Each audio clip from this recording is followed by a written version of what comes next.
Okay, here we are with the man, the maestro, the legend, Donnell Patterson.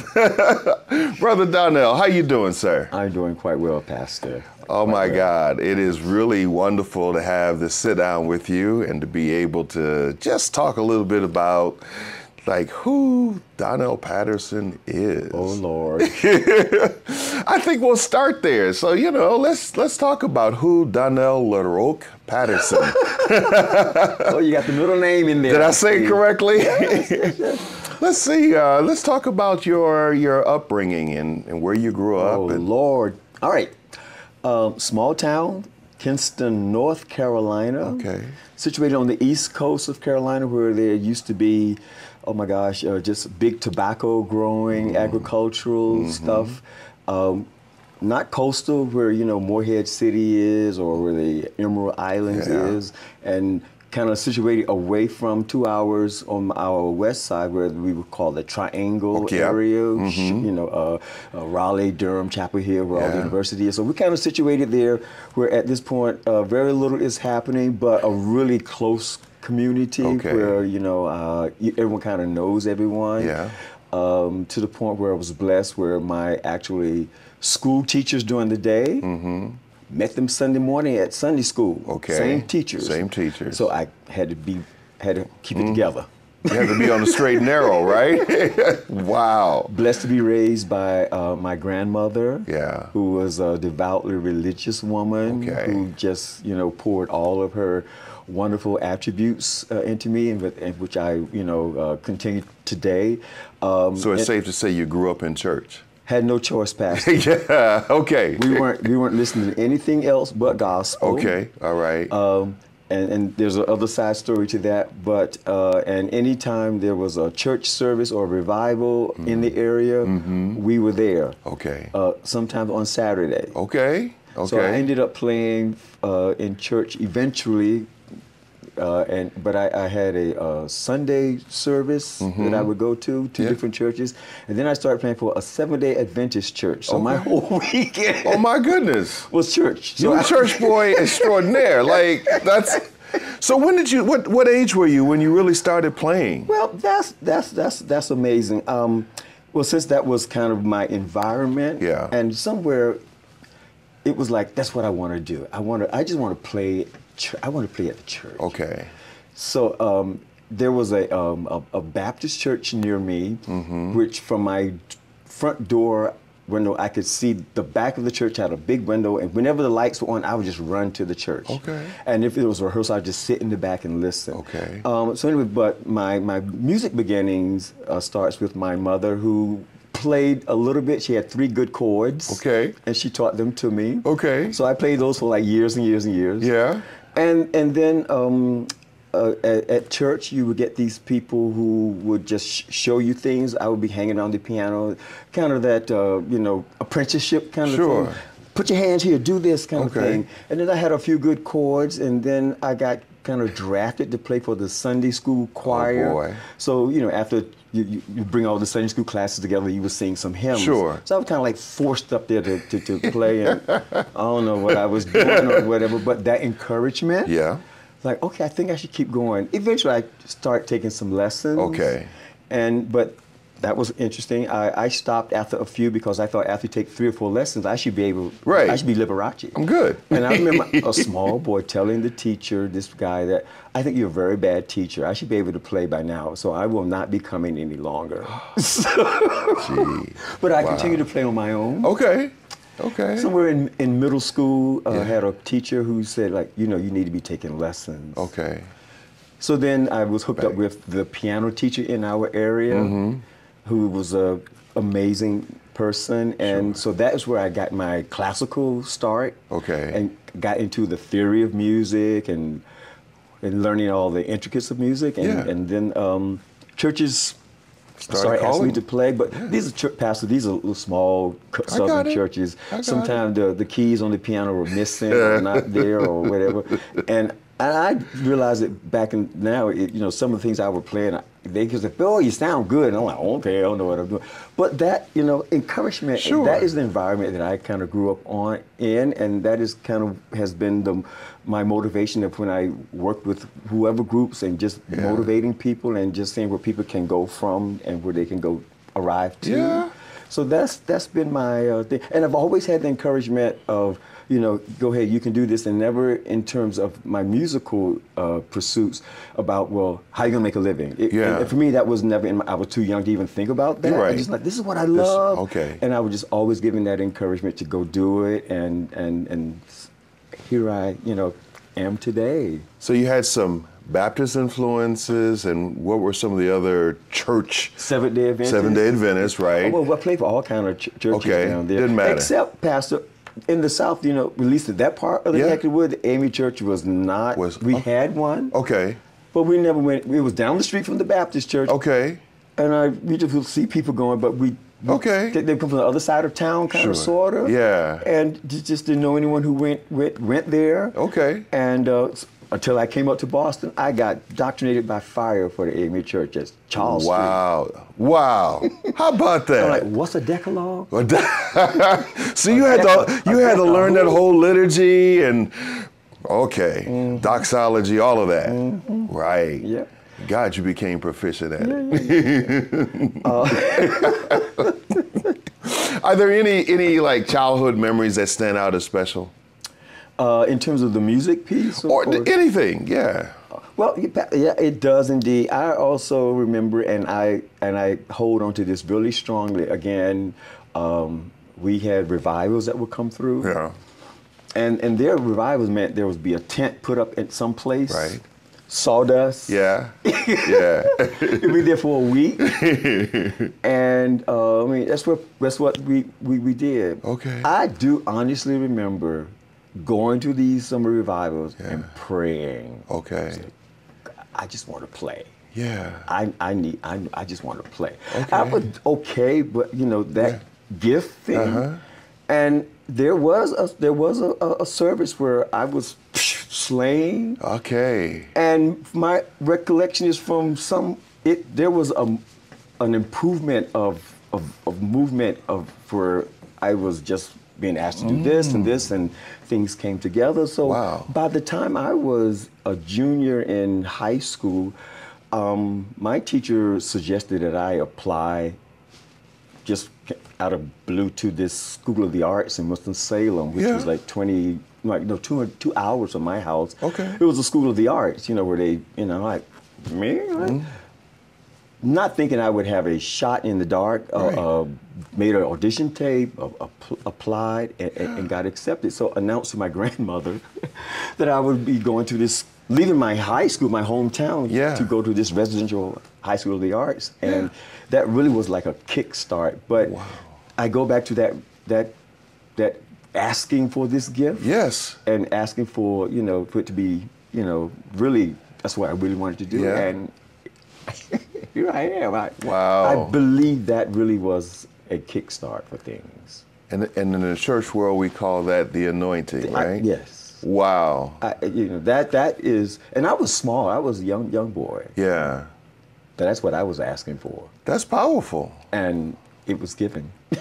So would you say that's what drives you in terms of what you do now? It does. Yeah. It does. For me, it's all, even coming to New England, I don't recall anyone having a title of minister of music. Right. So what brings you to New England, by the way? I came to go to, Okay. Oh, yeah. Well, I came to go to school. Okay. And then that's interesting, too, because backing up a bit, my grandmother that I speak about, Lily Herring, had 13 kids. Oh, boy. So my mother was one of those. Yeah. My mother had only one. Yeah, okay. But at the time of their growing up, they were part of that great migration from the south to the north. So half of those, my aunts and uncle were moved to the north. They were in New York, and so that's where we thought the north ended. Yeah, and that's where, as far as my grandmother thought, that's where it was. Yeah. So they assumed when I was doing this music thing, if I was doing anything in music, well, you definitely coming into New York. Okay. You have family here. Yeah. You have Juilliard. You have Manhattan. You know, this is the place. Yeah. Okay. Okay. In addition to that, my piano teacher that I had down back home, he was a Howard man. Okay. So, of course, you know. So he'd already taken me to Howard, introduced me. You know, like, this is my. You know, Yeah. Okay. I had no idea Roberta Flack and Donna Hathaway had been up in there. Okay. No idea. Okay. Okay. But you know, but being at the School of the Arts in Winston-Salem, I had an opportunity to spend a summer at Phillips Academy. Okay. In Andover. Okay. They had just started a music program. All right. So they were looking for pianists, classical pianists. Again, applied, got accepted. So I told my grandma, I'm heading to Andover for the summer. Okay. Pastor had no idea that the teachers that were teaching out there were some of the top freelance musicians in the Boston area or was in positions in various institutions here in Boston. So I actually did 2 summers. I was invited to return. At the end, we did a concert. It was a 6-week program. We did a concert every week at the end of the weekend. At the very end of that summer, we were having a kind of a reception, and my piano teacher who was at the Andover said that this person wanted to meet me. And so his first question was, what is your plan for college? And you know, back in the head, I'm like, well, my teacher down south think I'm going to Howard, and my family thinking I'm going to New York. He said, well, you need to be in touch with me. I am the chairperson of the New England Conservatory piano department, and if you would be interested, we'd love to have you come up and audition. I went, sure. I think I don't know, it was a card exchange, but we stayed in touch, and I decided I would come up for the audition. So the same people who brought me or helped me to get to Andover gave me lodging when I got here, brought me into the audition. Again, I think I have a shot in the dark. I'm just going. I audition, I get accepted. Of course, we need money. Yes. The scholarships followed. Yeah. So again, announced to my grandmother. Here we go. So, Grandma, I am heading to Boston. And she said, baby, where is that? Above New York. Wherever that is, honey. And my family was like, who's in Boston? I was like, nobody. Right. But Pastor, but Boston was in my mind, because of the history. You know, you see these cobblestone. You always have pictures of the Beacon Hill, and you hear about the Tea Party and all the history. I'm like, oh, whoa, so that's what brought me to Boston. Wow. So wasn't Coretta Scott King affiliated? Yes, she was. Yeah. She was. Okay. And I also say I arrived in '78, the year of the blizzard. Oh boy, what an introduction to Boston! Had never seen snow like that. Your story just makes me think about the biblical phrase, "Your gift makes room for you," right? And that is certainly, I think, is applicable to your life, but also a part of that is your willingness to follow those doors that are open, right? Because you could have said, well, no, I've never been there, or no, I don't know. I don't know anybody there, no family's there. But you just moved. Yeah, that independent thing. I don't know if that, again, being reared by my grandmother as kind of like an only child with her, but it really wasn't an only child because with her having 13 children, any kind of a holiday, they all descended upon us. So I had all these, but then they would, after the holidays, they would go away back to their homes or whatever, me and my grandmother. Right. So I had a lot of good opportunities with her guidance to be kind of independent in that way. And that is part of the street that's in me, kind of like, this is what we're doing. This is how we're doing it. But I also will acknowledge, I don't make a move. I go, like, what should I be doing? Okay. And when stuff don't go or what happens, I always ask, like, so what am I supposed to learn from this? Okay. Then I move forward. But I very seldom move like from a job to anything. Imagine like, okay, what should I do here? That's a good indication of some spiritual maturity. Yeah, and even so that knowing to pray, that was instilled me early in terms of for guidance. And so I've been doing that forever, and And I even do it with my students at school. They look at me really strange. You can see them coming in to the class dressed, and I know big exam stuff is coming on. And I said, so you studied last night? And they said, well, I said, don't forget to pray. Yeah. And they go like, I said, no, pray. Yeah. So while you going to New England Conservatory, yes. Is that when you got introduced to Charles Street? It was. Okay. And you were going there, were you working or what? That's a funny story. Okay. But before Charles Street Pastor, I did end up at, let me see, the musician James Early. Of course you remember James Early. Well, sure. We ended up being roommates at the conservatory. Okay, so that was, so I had kind of like a big brother. Sure. So, God put that in place. He had been here 2 years before me. Okay. So also at the conservatory, there were maybe 5 black students. Okay, all right, 5 of the whole. Very interesting. Okay. Very interesting. And he was also, he was studying classical organ. Mm-hmm. So he was playing for, Anglican churches and all other kind of stuff like that. But also his background is gospel from Philadelphia. Okay. That's why his folks actually sent him to music school so he could come back home and play the organ. Okay, all right, okay. It materialized until most recently. But anyway, at the conservatory, my first job, through him, I ended up at Columbus Avenue A.M.E. Church. Okay, okay. So that was part of but I wasn't involved in the liturgy stuff. I was just playing for the choir, so I didn't get into the deep format of it. And then I was there for a short time, and I was at Ebenezer Baptist Church. Okay. And then I made a decision to go to grad school immediately. So, but when I came back, no, I'm sorry. So before I left, so Columbus A.M.E., Ebenezer. So my Charles Street connection was this. So still at the conservatory. Yeah. They had a job, some gig, they called them gig postings. Sure.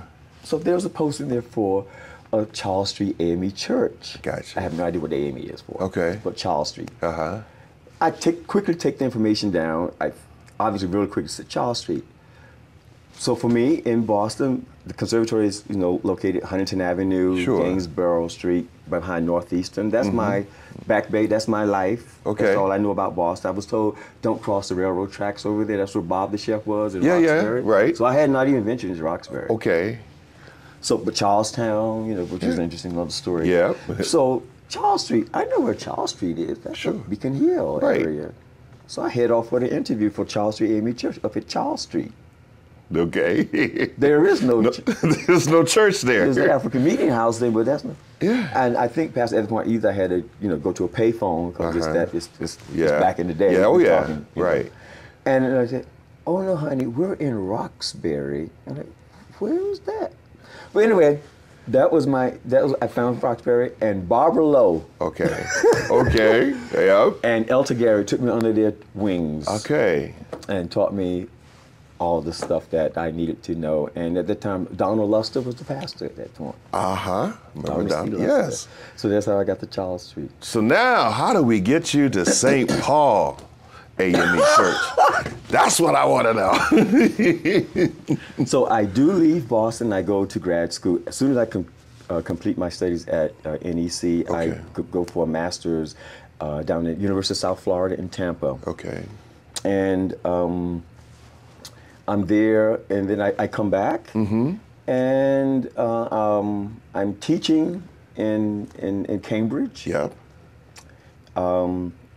Which was another interesting way that happened. And I'm at the Maynard Elementary School, which is called Area 4 now. It's called the Maynard something, the Fletcher Academy now. Maynard Fletcher, I understand where Bobby is now. Bobby Tynes, whatever. So it was my job. I was teaching kindergarten, third grade music. It was a preschool. It was one of the only designated Cambridge school that just focused on K3. Okay. So we had small chairs, small furniture. We sat on the floor. I had a 50-voice choir. Okay. At that point, Mayor Reeves, Ken was the mayor for his many terms there. Yeah. There was money flowing in. The choir was always asked to sing at the MLK breakfast, and they used to have them at the Marriott. We were doing all kinds of stuff like that. Also, on the staff there was Frances Pierce. Okay. Also taught kindergarten. Okay. Okay. And so whenever I was in the teacher's room, she would say, Patterson, we need a musician at our church. Okay. You need to call it. I said, Brother Pierce, I'm good. I've got this other church thing over there. And so I start avoiding the teacher's room because you. But then one time we were in there together, and she's like, "There's a payphone right there. You need to call. Just call. Here's the number, whatever." And so one day I decided to call. Okay.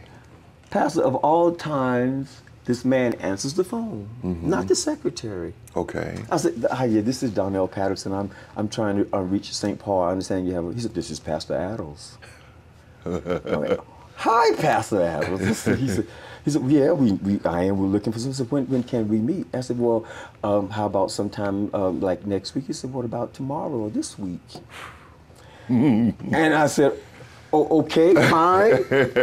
So we put down the phone, and after school, I'm walking down the street, and I turn onto Columbia, and I've never, I may have seen Pastor Addles. Yes, I had, but he's walking, and he's just talking to this tall, right, and we meet right in front of the church. Okay. And he said, "Brother Patterson, this pleasures me. I've heard a lot about you from Mother Pierce." And he said, "Well, come on in here." And so we go in. He said, "Now, there's this one song I just love." And he said, "Do you know, praise him. He's worthy to be praised." Yeah. Like, dun, dun, dun, dun, dun. He said, "All right, you hired." That's it. That's it. Oh, my God. He said, "Now, of course, now we've got a committee that want to meet you." Oh, yeah. And on that committee was Helen Brown, Audrey Inks. Okay. There were some other people, but I remember them. Yeah. So that's kind of how. Now, before that, I think one of my trepidations was because I had seen St. Paul on TV during the ordination of Barbara Harris. Okay. Oh, and I also had been here during the revivals of Coletta. Oh boy. Okay. So I was like, me at St. Wow. Me? Where? It's like, it's a church I will, when I had time or there was something event, I would, come over, and that sea of green when the temple would get up there, and it was just, and there was just always a row of musicians sitting there, just ready to play, like Vernon Bird and them. Yeah. Because all those folks were here in the area. Okay. And that time there was no lacking for musicians. They were just sitting on the pew ready to play. Wow. And so but a whole genre generation had changed. Yeah. So that wealth of musicians and folks coming up this way and people still being involved in church music had decreased, but there was a need to reach out. When I got here, I think Jonathan Singleton was here and David Coleman. Okay. So speaking of the change now, so you've served under 4 pastors at St. Paul, right? Oh, wow, okay. And so Reverend Addles, and of course Reverend Norris, Reverend Wilson, Reverend Washington, okay? Yeah. You've seen changes, right? And of course, like, what stands out to you when you think about just the shifting of maybe the church style or whatever? Anything stands out? Well, it is. It's amazing because when I mention to people who know very little about the A.M.E. Church or whatever, or what they think they know, they go, "Oh, A.M.E. Church." I say, "Oh, but it's not your typical A.M.E. Church." Yeah, right. And I start using the phrase. It's like it's a St. Paul A.M.E. Baptist, Holiness, Pentecostal, you name it, it's all there. And I do love taking the opportunity to, when folks ask, St. Paul A.M.E. I say, yes, African Methodist Episcopal Church. Yeah. And then maybe, which is as Methodists, we follow, and Episcopacy, we have bishop. Okay. Like, really? Yeah. So, I find the A.M.E. Church for its history is amazing. Sure. I mean, it's like, wow. Yeah. The history is amazing. The whole story of Allen, Yeah. And then the effectiveness that the A.M.E. Church has had throughout the entire history, and it continues to be. But I think St. Paul is just unique. When I do travel, and I have been away in some Sundays in other cities and tried to find a church, like my first few years or definitely I want to visit other A.M.E. churches. Sure. And I will always leave like, okay. It's a little bit different. And I have actually gone to some of the A.M.E churches. I remember going to one in Vegas, and I said, I need to go. Oh, wow. I got to go someplace else. Okay. This is just a little too, you know, Yeah. I don't need pew jumpers and blah, blah, blah, blah. Right, I need a little someplace. Something a little dynamic, right? Something. Yeah. You know, and that's what I think we hear when we hear about our members coming back to having gone to other places. Sure. This ain't no place like St. Paul. Yeah.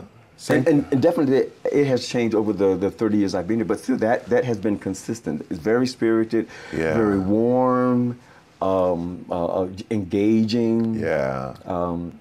I also, St. Paul, always the diversity of music was also a place where I felt like, oh yeah, this is neat. I can do anything here. Sure. And just appreciate it. Yeah. You have a pile that like this, like this, like this, like this, like this. You can get it all in. You know, and I know Pastor Bryant was before your time here, but he's credited as being the father of neo-Pentecostalism. and as I take neo-Pentecostalism, it is that Pentecostal flavor and spirit, but it also combines just sort of the thoughtfulness and the ability to, as you said, appreciate different genres within the Pentecostal space. Yep. So it's not like we would kick out the classic or kick out the gospel or the spiritual, right? That there's room for a lot of it. And I think that's probably what made St. Paul really kind of unique in that space, right? Yeah, it is. And you were just a major contribution to that. I mean, well, yeah. As it moved forward, right? Yeah. Because and one of the things I've seen, you work with so many different groups. Like you're a gift to the Black church, but there's so many groups that you play for, multicultural groups, et cetera, et cetera. Like, and I guess you've never been timid about working in those spaces, have you? No, because I'm focusing on the music. Okay. On sharing the music. Okay. And I do know particularly even in gospel, you know, it has many prongs. It has that, you know, the religious theology piece to it. But embedded is the history of our people. Yes. And so anytime I can get to share that without saying a word about the history, it's there. But it does open doors for me to speak sometime to the history. Okay. And in those other settings, I may have to do that. For example, bringing in not only the history, but some of the theology or the history of the music. I was working with the choir just the other night, working on "Keep Your Lamps Trimmed and Burning." Okay. They just were. That's one of my favorite. The notes were there. Yeah. But that was about it. They didn't have that feel. Do y'all know the background for this story? I'm getting chills. Yeah. No, as a bridegroom. Brides are waiting for the bridegroom. Wow. Keep your lamps, keep your oil. And so, but you can apply that to anything in life, being ready, anticipating, preparation for it. So when we do keep your lamps, I need a big strong K on keep your lamps trimmed, and then there's the keep your lamps trimmed, that's the no trimmed. So so you got this, and it did change the performance of the song, that piece, but just, you know, being in this space and like, so they think, oh, it's a cute song. Keep your lamps trimmed, children don't get weary. I said, no. That is amazing. I'm so glad you shared that, because that just kind of shows me the teacher that's in you, right? Just to make sure people not only just know the notes and the melody, but they understand what they're singing. And that's powerful. Yeah. Wow. And the other piece, even in our rehearsals here at St. Paul, those, you know, back to back, you know, VWV, and then when chances would come, and then whenever. But even in rehearsals, I would just share with the choir often. I said, so we're not waiting for Sunday to enjoy this or get the spirit of this song. It needs to happen tonight. Wow. Wow. So Sunday is just, you know, we need to be able to feed it to the congregation. Sunday's like an overflow of what happens here. Oh God! So and so they were offering it. So it's often, if ever there was a pushback from the choir, often in a really kind of light, humorous way, would be, we would do a song, and I said, okay, so we're singing this Sunday. We're doing this Sunday. I said, you all know this song? Right. You know the words of what you need. You need, what, 2, 3 verses on it? So they finally jumped into that mode, like, we better. Yeah. That also targets the rehearsal that you need to really be on, because we're gonna probably end up doing this. Okay. So we don't have like, I'll work on it and time is precious, right? Listen to it tomorrow night and come back next week. No, we're gonna do this. Wow. That's because the congregation don't want to hear this. We're not gonna do the like 10 song rotation. So you know that, Pastor, you know that I'm moving on to something else. Exactly. Exactly. We may come back to it later or use it at another service or event when we need it, but as we're looking at the whole month of music, we need to, because we have congregation that need to be fresh, and we need to be fresh too. So that diversity is something that I've always appreciated, because I've been in churches where they learn something new, and it's just like, okay, we're gonna hold on to this till Jesus come back. And you come back Sunday after Sunday. It's like, I like that song, but can we? Yeah. Oh my God. That's me. I gotta ask this, like, with all of that, like, how did you come to the decisions, like, okay, now is the time to step down from this role? Well, and I'm glad you used step down. A lot of people have been using the word retire. I was like, I'm not leaving the church. And even when we spoke, I said, I'm not leaving St. Paul. Yeah. Let me see. Affectionately, I'm going to blame Adonis for this. Okay. And it had nothing. And I know a lot of people made drastic changes in their lives after COVID and whatever. That may have played a part in it, but it was just a point where. And again, I listened to my inner voices as well. It was like, I think it's time just to. And this young man has been here, very capable, and Adonis and I, we had this most incredible working relationship. Yes. It's just been so awesome, and continue to be. I've learned so much from him as well. He doesn't. I'm like, what chord is that? That's fancy. Put my old school stuff over here. Okay. But I also think as the church and as St. Paul as an enterprise or organization, at some point just kind of needs some new leadership, new direction, new person. There's some freshness, freshness. Yeah. It's not unlike what the A.M.E. Church does in terms of the pastorate. There's a change coming on. Yeah. And it had nothing. I wasn't tired of it. It wasn't like I can't get up on Sundays anymore. My back aching. There's something else I want to do. There's another church I want to go to or play for. And I've had those. Yeah. Yeah. I'm looking for a church. Okay. But Pastor, you probably like when we go on vacation, when you do get some time away from here. Yeah. When you're not physically in church, and I say physically in church because even though we're not here, our mind is still here. Sure. I can be some foreign country, and at Sunday at 10 o'clock, like, by now they're doing this. Yeah. We would be taking an offering by this. Yeah. They're all about church by now. Your mind is just. Sure. After this many years, you just know it. But having that kind of flexibility now, so Monday, Tuesday, Wednesday, Thursday, Friday, which I still teach, but that's fine. That's going well as well. Also, it just kind of extends the week a little bit. Gives a little more breathing room. Like, sure. Like this, but like when Easter came around this time, generally on Saturday, we're here like beating the choir up, learning music, preparing. Like, we're supposed to be this Saturday, okay, just Sunday. Oh, no sunrise service, just. Wow. So there's a little more breathing room there. I've kind of done more, got to actually start doing more physical stuff, more active at the gym, picked up pickleball and stuff like that. Okay. That's So, fun. that kind of thing. Hanging out with so I got a grandchild now. Oh, yes. So actually going there later today. Okay. So those kind of things. You get more opportunities to spend more time. So I guess here's the last question, and you mentioned a bit about traveling and being I know you love to travel. Oh gosh, you've been some amazing places. Tell me one of your favorite places to go and why. Oh my gosh. Let me see. Dubai ranks high. Okay. And let me see.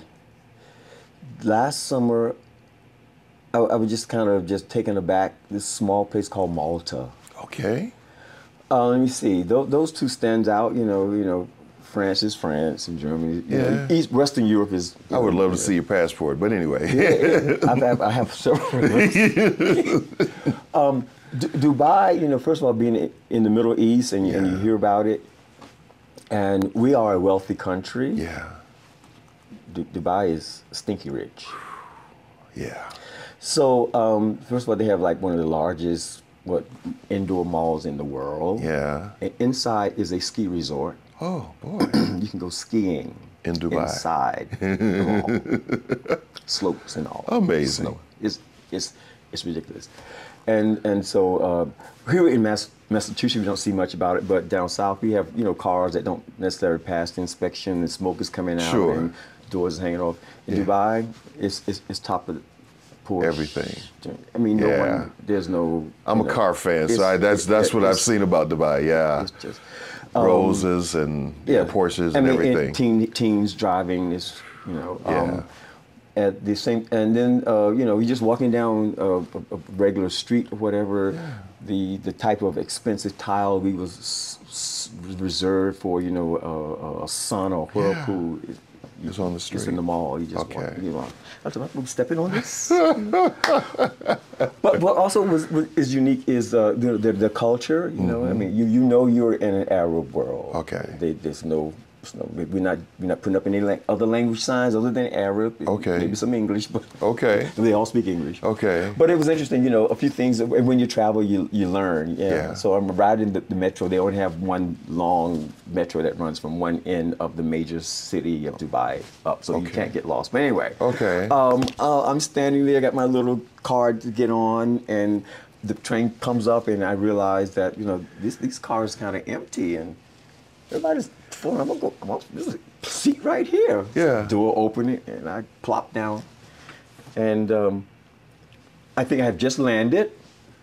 I'm either a piece of candy torn, and some a gentleman in his wardrobe leans over and says, "There is no eating on the train." And he points to the sign, like, "Oh, I'm so sorry." Okay.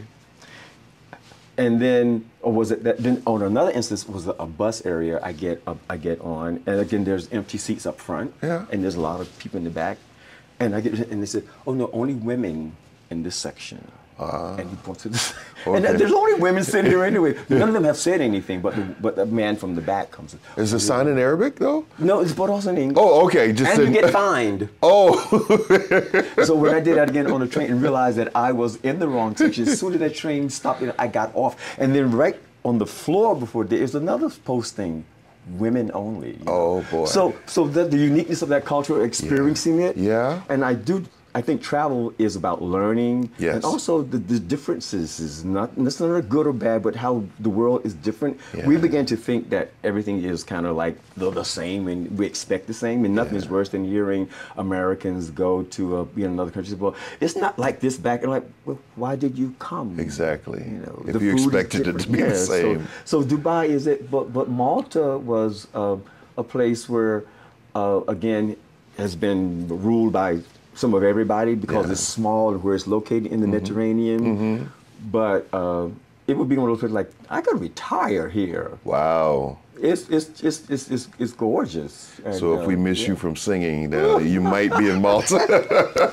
But those are two standouts. But I've enjoyed all of my trips. Wow. Well, that's fantastic. Brother Donnell, this has been wonderful. I've had a good time to reflect. I can't thank you enough for just taking a few minutes to sit down and talk with me. It's been awesome. Well, thank you so very much. Thank and you, I wish you the best as you continue to serve God, and you're not going away. You're still going to be around. So, unless you're in Malta or something like that. But God's blessings to you. Thank you so much. All right.